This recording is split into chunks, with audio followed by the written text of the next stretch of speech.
நல்லா இருந்துச்சு ப்ரோ. நல்லா ஒரு ஃபீல் குட் மூவி. நல்லா ஒரு சோஷியல் மெசேஜ் சொல்லியிருக்காங்க. Dhanush acting super.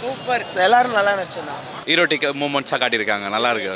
Music is good. எல்லா இடத்துலையும் இந்த பிஜிஎம் ஸ்கோர் வந்து நல்லாவே ஸ்கோர் பண்ணும். நம்மள ஒரு இன்ட்ரெஸ்டிங்காக அந்த பிஜிஎம் ஸ்கோர் கொண்டு போகும். போர் தொழிலையும் ஒரு லாஸ்ட்டில் ஒரு சோஷியல் மெசேஜ் மாதிரி சொல்லுவாங்க.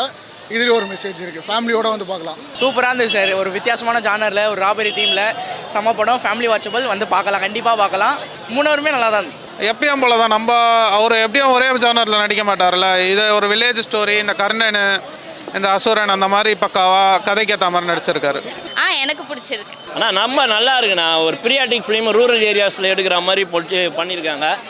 அதே மாதிரி ரூரல் பேங்க்கில் கொள்ளையடிக்கிற மாதிரியும் வந்து அவங்க கொடுத்துருக்குறாங்க. இந்த படம் வந்து பார்த்திங்கன்னா குடும்பத்தை மதிக்கிறவனும் குடும்பஸ்தனும் மற்றும் இந்த விவசாயிகள் ரூரல் ஏரியாஸில் இருக்கிறவங்களுக்கு தான் இந்த படம் வந்து ரொம்ப கனெக்ட் ஆகும், கனெக்டிவிட்டியாகவும் ஈஸியாக இதெல்லாம் செட் ஆகும். கருணாசனோட ஆக்டிங் சப்போர்ட்டிங் கேரக்டர் ரொம்ப அருமையாக நடிச்சிருக்கிறாரு. நான் ஏற்கனவே சொன்ன மாதிரி கே.எஸ். ரவிக்குமாரோட ஆக்டிங்கே ஒரு புது பரிமாணத்தை கே.எஸ். ரவிக்குமாரில் காமிச்சாங்க. படம் ரொம்ப நல்லா இருந்துச்சு. தனுஷ் நல்லா பண்ணியிருந்தாரு.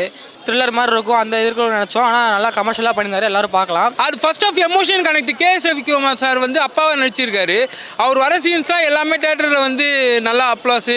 அப்புறம் அந்த லாஸ்ட் கிளைமேக்ஸ் சீன்ஸில் பாட்டு ஒன்று வருது இல்லை, ஜிவி பிரகாஷும் தனுஷும் நல்லா ஸ்கோர் பண்ணியிருக்காங்க.